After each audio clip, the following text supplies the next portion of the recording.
Chapter 8 ગુરુત્વાકર્ષણ છે. એમાં ગુરુત્વીય સ્થિતિ ઉર્જા એની ચર્ચા કરી લીધી હતી. હવે એ જ ટોપિકમાં ગુરુત્વીય સ્થિતિમાન એટલે શું અને એને એ રાશિ જે છે એ સદિશ છે કે અદિશ અને ગુરુત્વીય સ્થિતિમાન અને ગુરુત્વીય સ્થિતિ ઉર્જા વચ્ચે શું સંબંધ છે એકબીજા જોડે તે આપણે અહીંયા જોઈએ. તો સૌથી પહેલા ગુરુત્વીય સ્થિતિમાન એટલે શું, એટલે કે આપણે એની વ્યાખ્યા સમજીએ. તો આપણે એવું કહી શકીએ, પૃથ્વીના ગુરુત્વ બળને લીધે આપેલા બિંદુએ એકમ દળના કણની સ્થિતિ ઉર્જાને બિંદુની ગુરુત્વીય સ્થિતિમાન કહે છે. શું? ફરીથી કે પૃથ્વીના ગુરુત્વ બળને લીધે આપેલા બિંદુએ એકમ દળના કણની સ્થિતિ ઉર્જાને બિંદુનું ગુરુત્વીય સ્થિતિમાન કહે છે. એટલે કે જે બિંદુએ એની સ્થિતિ ઉર્જા હશે એ બિંદુનું ગુરુત્વીય સ્થિતિમાન છે એવું કહેવામાં આવે છે. તો એના પરથી આપણે લખી શકીએ કે પૃથ્વીના ગુરુત્વ બળ ને લીધે આપેલા બિંદુએ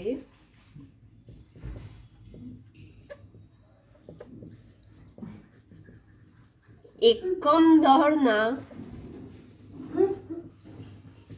કણની સ્થિતિ ઉર્જાને બિંદુનું શું કહે છે? ગુરુત્વીય સ્થિતિમાન કહે છે.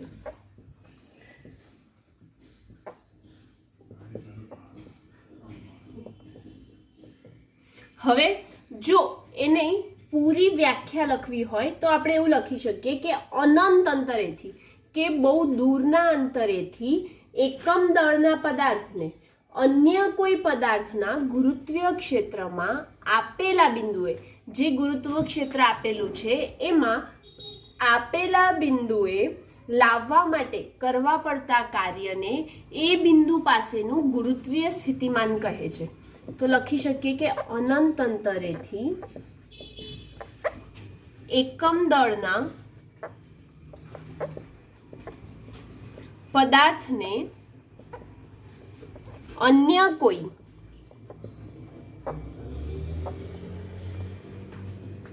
પદાર્થના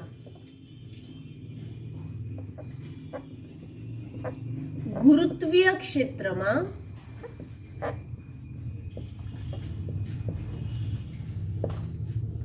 આપેલા બિંદુએ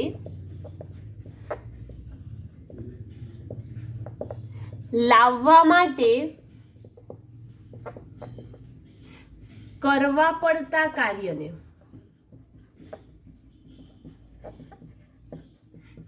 તે બિંદુ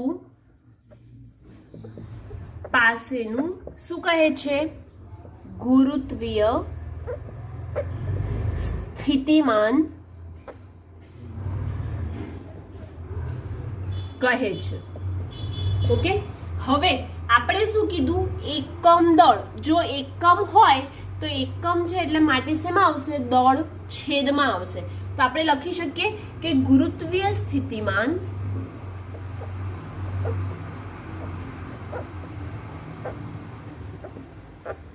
V બરાબર કરેલું કાર્ય એના ભાગ્યા શું આવશે? એને એકમ દળ એટલે કે એકમ દળના પદાર્થને અન્ય કોઈ બિંદુએ એ ગુરુત્વ ક્ષેત્રમાં લાવવા માટે કરવા પડતા કાર્યને તે બિંદુ પાસેનું ગુરુત્વ સ્થિતિમાન કહે. એટલે કરેલું કાર્ય છેદમાં દળ. કાર્યને આપણે શેનથી દર્શાવીએ છીએ? W થી, અને દળને M થી. માટે V બરાબર W/M મળે. એટલે કે કાર્યના છેદમાં દળ. અને V જે છે એમાં કાર્ય અને દળ છે એ બંને કેવી રાશિ છે? અદિશ રાશિ છે. માટે ગુરુત્વીય સ્થિતિમાન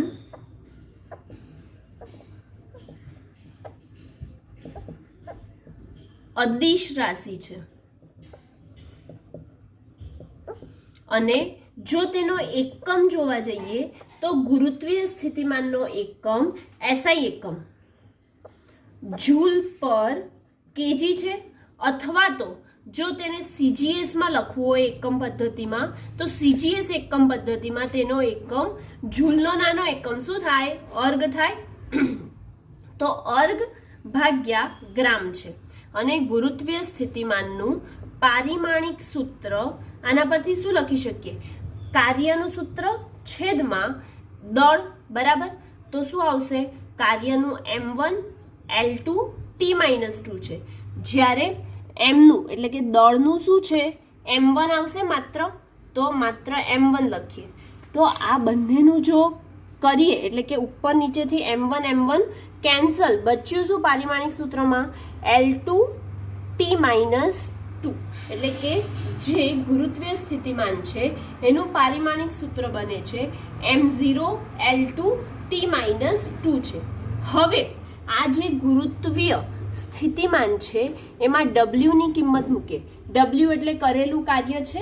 તો કાર્યની કિંમત આપણે ગુરુત્વીય સ્થિતિ ઉર્જા જે હતી એમાં મેળવી હતી. શું હતી? કાર્યની કિંમત V બરાબર W બરાબર શું હતું? GMEM અપોન R હતું. તો GMEM અપોન R મૂકીએ આ સમીકરણમાં તો શું થઈ જશે? -GMEM upon R. અને ઓલરેડી M અપોનમાં છે, છેદમાં છે, માટે M લખીશું. તો ઉપર નીચેથી M કેન્સલ. V બરાબર શું મળ્યું આપણને? -GME upon R. એટલે કે ગુરુત્વીય સ્થિતિમાનનું સૂત્ર આપણને મળી ગયું. શું મળ્યું? GME upon R.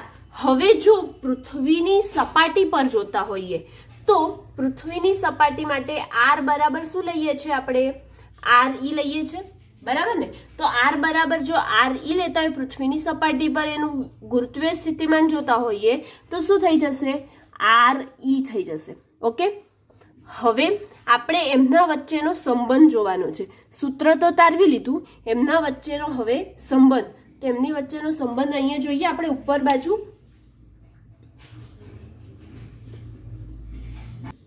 આ જે છે એને સમીકરણ નંબર ધારો કે 1 આપી દઈએ અને ગુરુત્વીય સ્થિતિ ઉર્જા વચ્ચે ગુરુત્વીય સ્થિતિમાન એ બંનેનો સંબંધ જોવાનો છે ને. તો ગુરુત્વીય સ્થિતિ ઉર્જા આપણે આની આગળ જ ભણી ગયા છે. શું હતું સૂત્ર યાદ છે?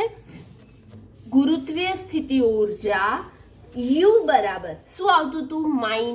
-GMEM અપોન R આવતું હતું. તો આપણે એ જ પ્રમાણે મૂકીશું એની ગુરુત્વીય સ્થિતિ ઉર્જાનું સૂત્ર. શું લખીએ? ગુરુત્વીય સ્થિતિ ઉર્જા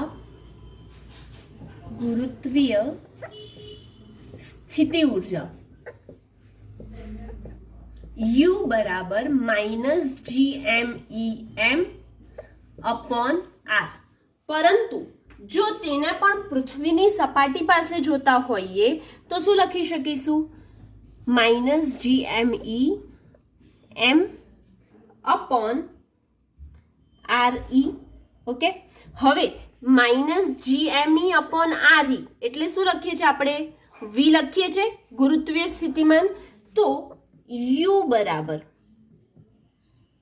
-GME અપોન RE ની કિંમત મૂકીએ શું આવે છે? V આવે છે ગુરુત્વીય સ્થિતિમાન ઇન્ટુ બચ્યું શું? M બચ્યો માટે M લખીએ.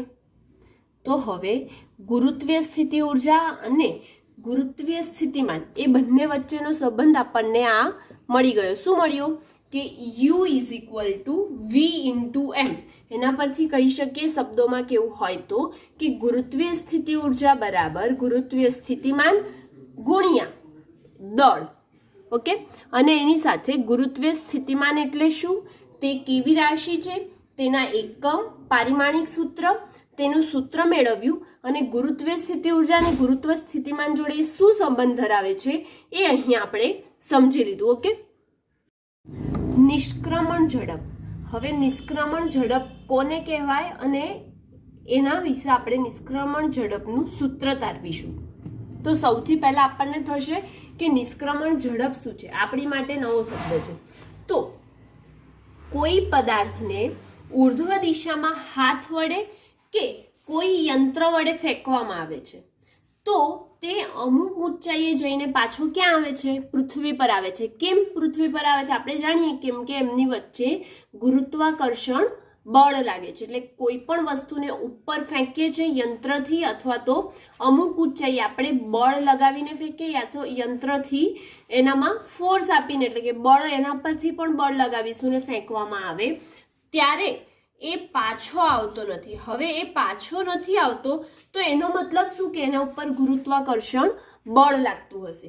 જો પદાર્થને વધુ ઝડપથી ફેંકવામાં આવે તો એ વધુ ઊંચાઈ પ્રાપ્ત કરીને પણ પાછો આવે છે.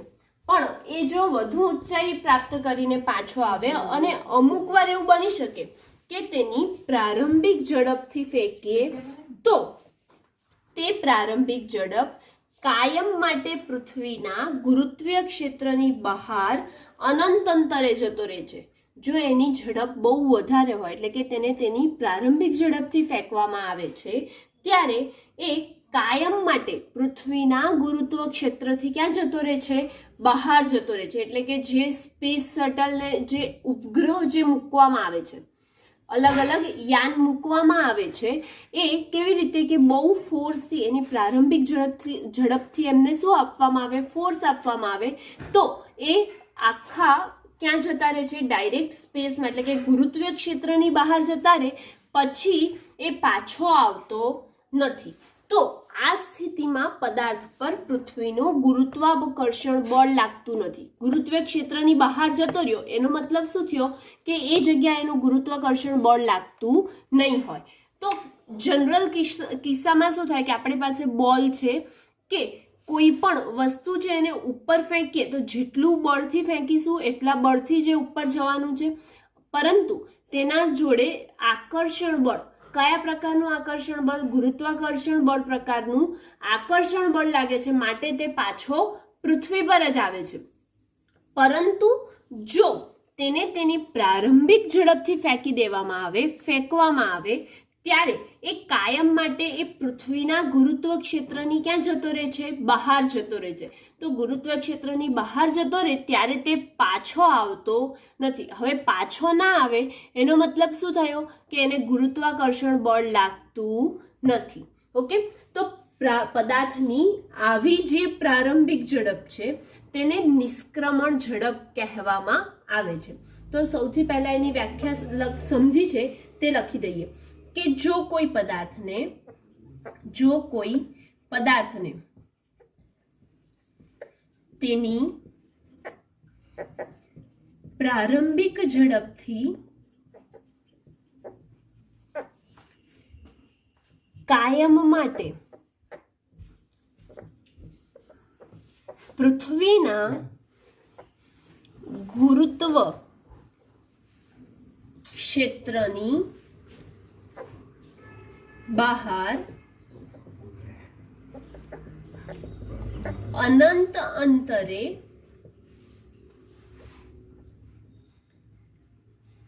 જતો રહે છે.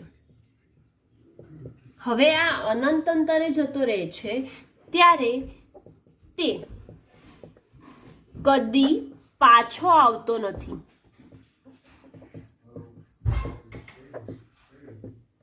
હવે એ જો પાછો નથી આવતો તો એનો મતલબ શું થયો કે આ સ્થિતિમાં તેના ઉપર કોઈ ગુરુત્વાકર્ષણ બળ લાગતું, આ સ્થિતિમાં ગુરુત્વાકર્ષણ બળ લાગતું નથી. હવે જો ગુરુત્વાકર્ષણ બળ નથી લાગતું એનો મતલબ શું કે આ જે પ્રારંભિક ઝડપથી ફેંકવામાં આવે છે, આ પ્રારંભિક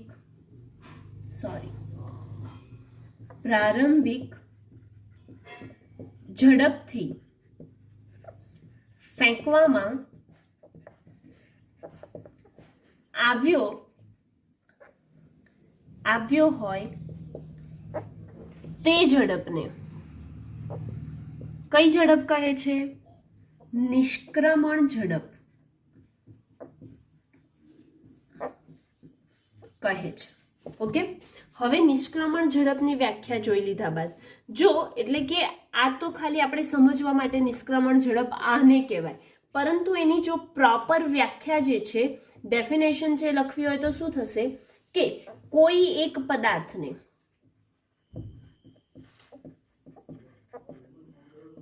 ગુરુત્વાકર્ષી ક્ષેત્રમાંથી બીજા પદાર્થને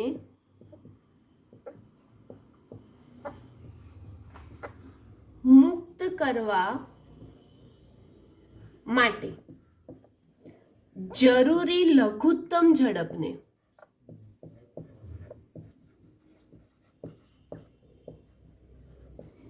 નિષ્ક્રમણ ઝડપ કહે છે. શું? ફરીથી કે કોઈ એક પદાર્થને ગુરુત્વાકર્ષી ક્ષેત્રમાંથી બીજા પદાર્થને મુક્ત કરવા માટે જરૂરી જે લઘુત્તમ ઝડપને નિષ્ક્રમણ ઝડપ કહે છે. હવે આ જે લઘુત્તમ ઝડપ આવી તો એનો મતલબ એ થયો કે ઉર્જા સંરક્ષણનો નિયમનો ઉપયોગ કરીને નિષ્ક્રમણ ઝડપ મેળવી શકાય છે. કયું? ઉર્જા સંરક્ષણનો નિયમનો ઉપયોગ કરીને નિષ્ક્રમણ ઝડપ મેળવી શકાય છે. હવે ધારો કે આ પૃથ્વી છે આપણી પાસે, બરાબર. હવે પૃથ્વીથી તેની સપાટીનું અંતર કેટલું હશે? RE, એટલે કે એની ત્રિજ્યા જેટલું હશે. પરંતુ આપણે h ઊંચાઈએ ફેંકીએ છીએ તો એનું અંતર કેટલું થઈ જશે? h પ્લસ RE જેટલું થાય. એટલે કે m દળનો જે પદાર્થ છે એને પૃથ્વીના કેન્દ્રથી r બરાબર h પ્લસ RE અંતરેથી પ્રારંભિક ઝડપથી ફેંકતા તેની કુલ ઉર્જા મળે છે. હવે એ કુલ ઉર્જા કેટલી મળે છે એ જોઈએ.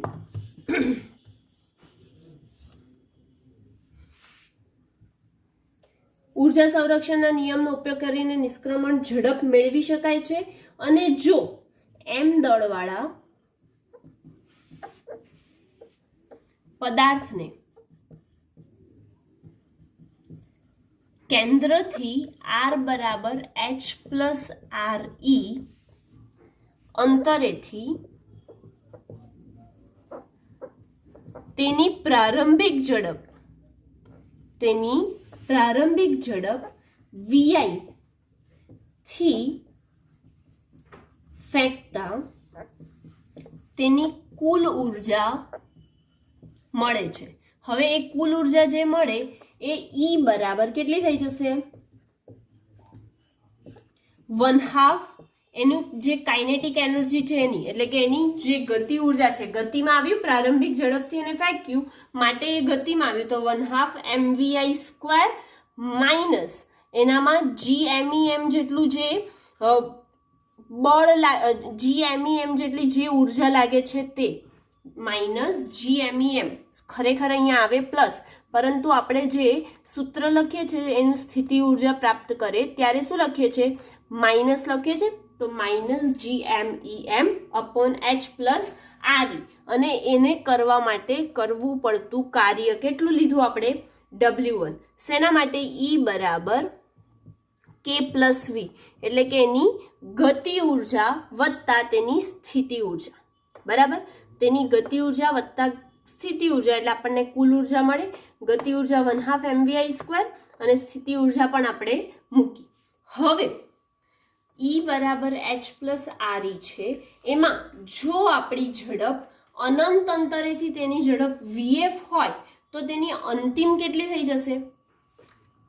અનંત અંતરે જ્યારે પદાર્થ પહોંચે છે ત્યારે તેની ઝડપ પણ કઈ? અંતિમ ઝડપ. તેની અંતિમ ઝડપ vf હોય ત્યારે કુલ ઉર્જા E બરાબર શું મળે? કુલ ઉર્જા E બરાબર કઈ? અનંત અંતરે છે. અનંત અંતરે એટલે આપણે શું લખીએ અહીંયા?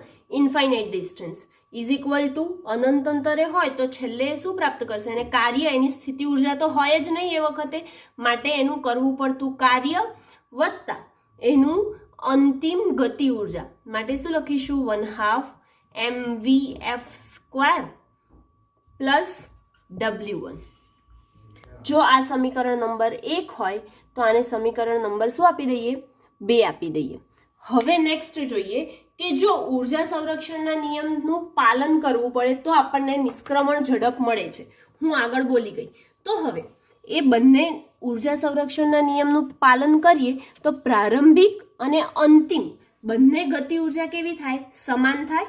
માટે આપણે એના ઉપરથી લખી શકીએ કે અંતિમ ગતિ ઉર્જા બરાબર પ્રારંભિક ગતિ ઉર્જા. ઓકે, હવે એની જોઈએ શું લખાય.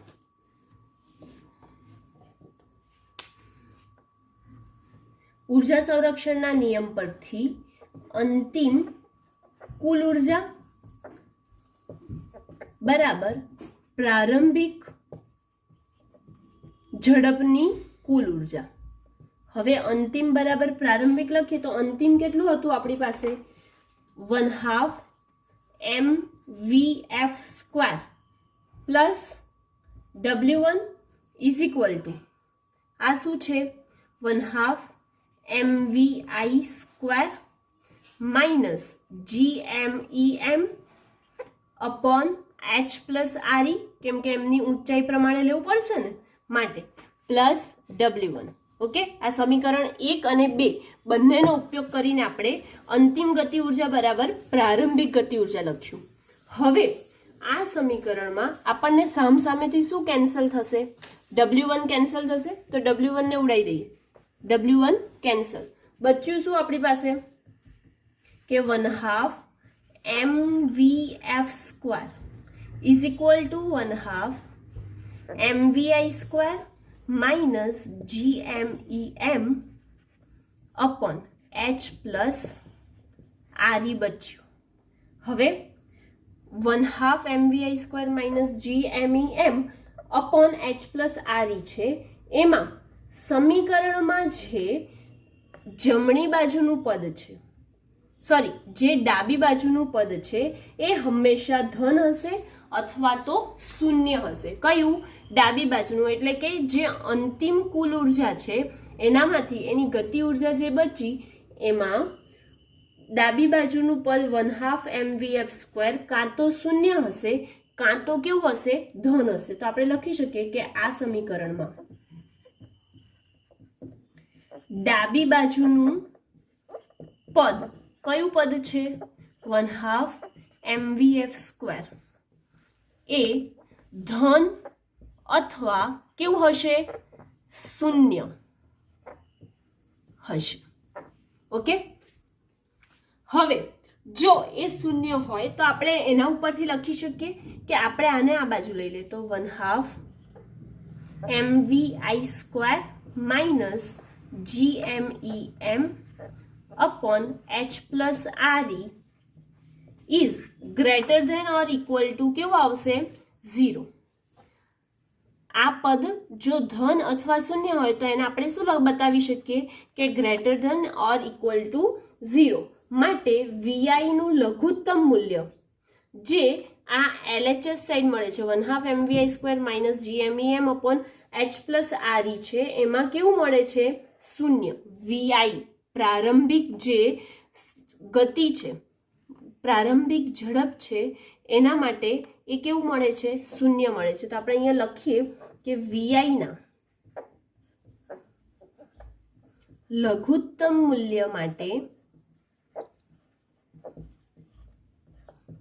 LHS નું મૂલ્ય કેવું થાય છે? હંમેશા શૂન્ય મળે. ઓકે, હવે આમ પદાર્થને જો અનંત અંતરે પહોંચવા માટેની જરૂરી સ્પીડ અથવા તો જરૂરી ઝડપ vi મિનિમમ હોય, લઘુત્તમ ઝડપ કીધી હતી આપણે જે વ્યાખ્યા લખી હતી એમાં, તો એ પદાર્થ છે એને અનંત અંતરે પહોંચવા માટે જરૂરી ઝડપ જો vi મિનિમમ છે તો આપણે સૂત્રમાં લખીએ કે 1/2 vi minimum square into m એના બરાબર શું લખીશું? આ જો ડાબી બાજુ જતું રહે તો gmem upon h plus RE લખાય.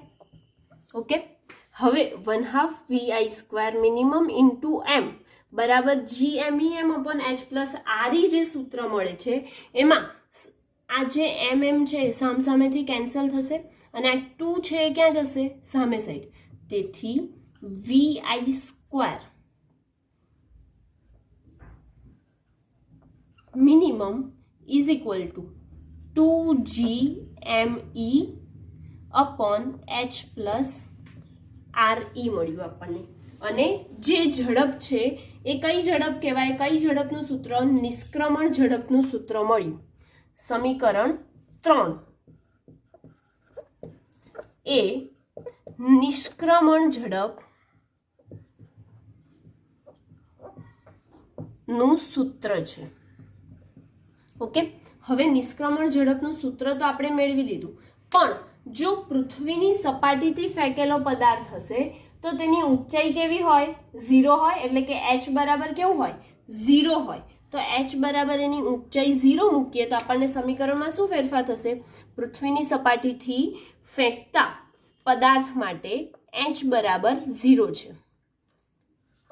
h બરાબર 0 ક્યારે? પૃથ્વીની સપાટીથી ફેંકતા. તો શું મળશે આપણને? VI સ્ક્વેર મિનિમમ બરાબર 2GME અપોન RE મળ્યું. 2GME અપોન આપણને શું મળે છે? RE મળે. હવે આ જે VI સ્ક્વેર મિનિમમ છે એને ખાલી VI ને કરતા બનાવીએ, એટલે કે એની સ્પીડને જ ખાલી કરતા બનાવીએ તો શું થશે? વર્ગમૂળ લેવું પડશે. વર્ગ દૂર કરવા માટે શું લઈશું? વર્ગમૂળ. તો વર્ગમૂળ લઈએ તો શું થશે કે VI મિનિમમ બરાબર square root under route 2GME upon RE થાય છે. હવે આ સૂત્ર દર્શાવે છે કે નિષ્ક્રમણ ઝડપના મૂલ્યનો આધાર ફેંકવામાં આવેલા પદાર્થના દળ પર હોતો નથી. જે પદાર્થનું દળ છે અહીંયા આપણે લખ્યું એમ ના, નથી લખ્યું પદાર્થનું દળ. એટલે કે એવું કહી શકાય કે નિષ્ક્રમણ ઝડપના મૂલ્યનો આધાર ફેંકવામાં આવેલ પદાર્થના દળ પર હોતો નથી. અને આપણે જોઈ ગયા છીએ કે ગુરુત્વ પ્રવેગ બરાબર શું લખીએ છીએ? ગુરુત્વ પ્રવેગ G બરાબર GME અપોન RE સ્ક્વેર લખીએ છીએ. તો ગુરુત્વ પ્રવેગ G બરાબર શું લખીએ? GME upon RE square. તો એના પરથી નિષ્ક્રમણ ઝડપના સૂત્રમાં મૂકીએ GME અપોન RE સ્ક્વેરની જગ્યાએ શું મૂકીશું આપણે? કે G મૂકીએ. બરાબર. તો શું થઈ જશે?